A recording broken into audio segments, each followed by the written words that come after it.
నిన్న మొన్న గత వారం 10 రోజులుగా హైదరాబాద్ మహానగరంలో అదేవిధంగా రాష్ట్రంలోని వివిధ పట్టణాల్లో సూర్యాపేట కావచ్చు, ఆదిలాబాద్ కావచ్చు, సంగారెడ్డి కావచ్చు, ఇంకా ఇతర కొన్ని పట్టణాల్లో కూడా చాలా చోట్ల ప్రభుత్వం యొక్క దుందుడుకు వైఖరి వల్ల చాలామంది పేదలు మరి మా పార్టీ నాయకత్వాన్ని కలిసి పెద్దలు కేసీఆర్ గారిని తలుచుకుంటూ ఒకటే మాట చెప్తా ఉన్నారు.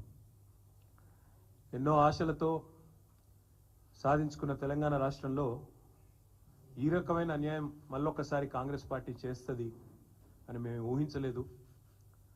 ఏ ఇందిరమ్మ చెప్పింది, ఏ సోనియమ్మ చెప్పింది, పేదవాళ్ళ ఇల్లు కూల్చి పేదవాళ్ళ కొంపలు కూల్చి పెద్దలకు లాభం చేయమని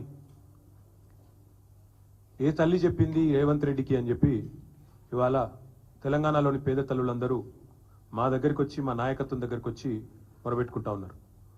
ముందుగా హృదయపూర్వకంగా నేను తెలంగాణ హైకోర్టుకి ధన్యవాదాలు తెలియజేస్తా ఉన్నా. రాష్ట్రంలోని పేదల తరపున ఈ బుల్డోజర్ రాజ్యాన్ని, ఈ బుల్డోజర్ నిర్వాకాన్ని ఇవాళ ఈ హైడ్రా కమిషనర్ను హైకోర్టు ఈరోజు మందలించి మీరు చట్టపరంగా పోవాలి తప్ప ఇష్టానుసారంగా పోతే ఊరుకోమో, అవసరమైతే స్టే విధించాల్సి వస్తుందని చెప్పినందుకు నేను రాష్ట్రంలోని పేదల పక్షాన గౌరవ హైకోర్టు కూడా హృదయపూర్వకంగా వారికి ధన్యవాదాలు కూడా తెలియజేస్తా ఉన్నాను.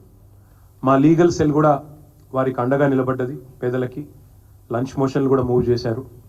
వారికి కూడా హృదయపూర్వకంగా నేను ధన్యవాదాలు తెలియజేస్తా ఉన్నాను.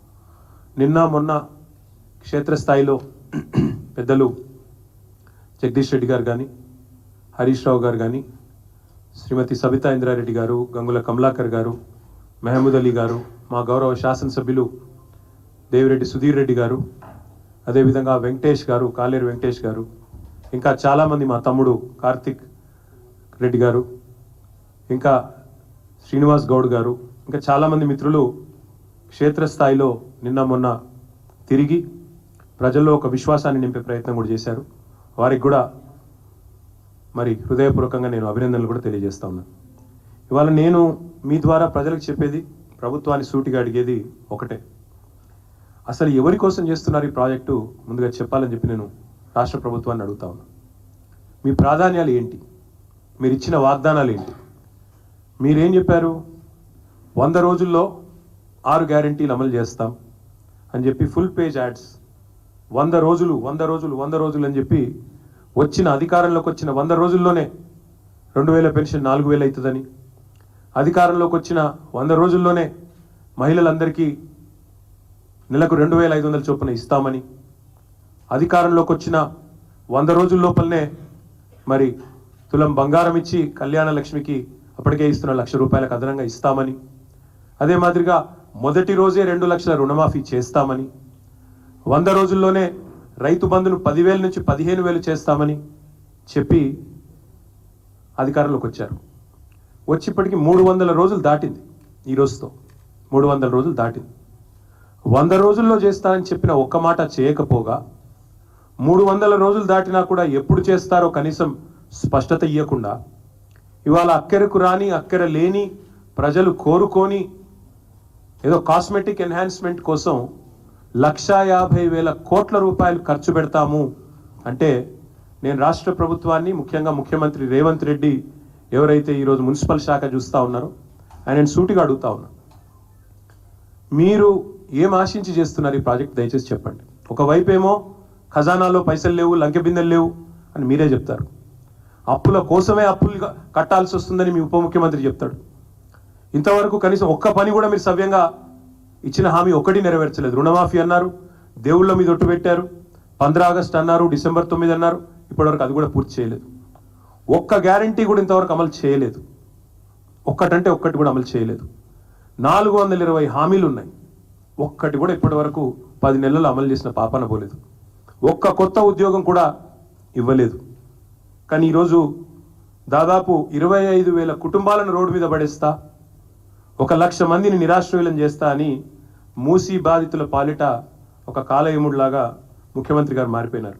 నేను ముఖ్యమంత్రి గారిని ఒకటే అడుగుతా ఉన్నా, మీకు ఎవరిచ్చారు ఈ అధికారం? అసలు తప్పు చేసింది ఎవరు? నేరం చేసింది ఎవరు? శిక్ష ఎవరికి ఇస్తున్నారు మీరు చూడండి, వాళ్ళ మాటలు వినండి దయచేసి. ఎవరైతే బాధితులు ఉన్నారో మా దగ్గరకు వచ్చి చెప్తా ఉన్నారో వారి మాట దయచేసి మీరు వినండి, వారి ఆక్రందనలు వినండి. 1994లో మీ కాంగ్రెస్ ప్రభుత్వం ఉన్నప్పుడే మాకు పట్టాలు ఇచ్చారు, మాకు రిజిస్ట్రేషన్లు అయినాయి. అప్పటి నుంచి ఇప్పటి వరకు అక్కడే ఉంటున్నాం. 35 ఏళ్ళ నుంచి ఉంటున్నాం, 40 ఏళ్ళ నుంచి ఉంటున్నాం, 50 ఏళ్ళ నుంచి ఉన్న వాళ్ళు ఉన్నాం. కాంగ్రెస్ ప్రభుత్వంలోనే మాకు పట్టాలు వచ్చినాయి, కాంగ్రెస్ ప్రభుత్వంలోనే మా రిజిస్ట్రేషన్లు అయినాయి, కాంగ్రెస్ ప్రభుత్వంలోనే మేము ఇల్లు కట్టుకున్నాం అని చెప్పి వాళ్ళు చెప్తా ఉన్నారు. ఈరోజు వాళ్ళు అడుగుతా ఉన్నారు, మరి ఆనాడు రిజిస్ట్రేషన్ చేయించుకున్నప్పుడు కానీ, బిల్డింగ్ పర్మిషన్లు ఇచ్చినప్పుడు కానీ, ఆనాడు ప్రాపర్టీ ట్యాక్స్ కట్టించుకున్నప్పుడు కానీ, మాకు కరెంటు కనెక్షన్ ఇచ్చినప్పుడు కానీ, మంచినీళ్ళ బిల్లు కట్టుకున్నప్పుడు కానీ ఆ రోజు లేని అభ్యంతరాలు ఈ రోజు ఎందుకు వస్తున్నాయని వాళ్ళు అడుగుతున్న సూటి ప్రశ్నకు ప్రభుత్వం దగ్గర సమాధానం ఉందా అని నేను అడుగుతాను. రెండవది, ముఖ్యమంత్రి గారు ఒక మాట అర్థం చేసుకోవాలి. అసలు ఒక పేద మధ్యతరగతి కుటుంబానికి ఇల్లు అనేది జీవితకాలం వాళ్ళు చేసిన కష్టానికి ప్రతిరూపం.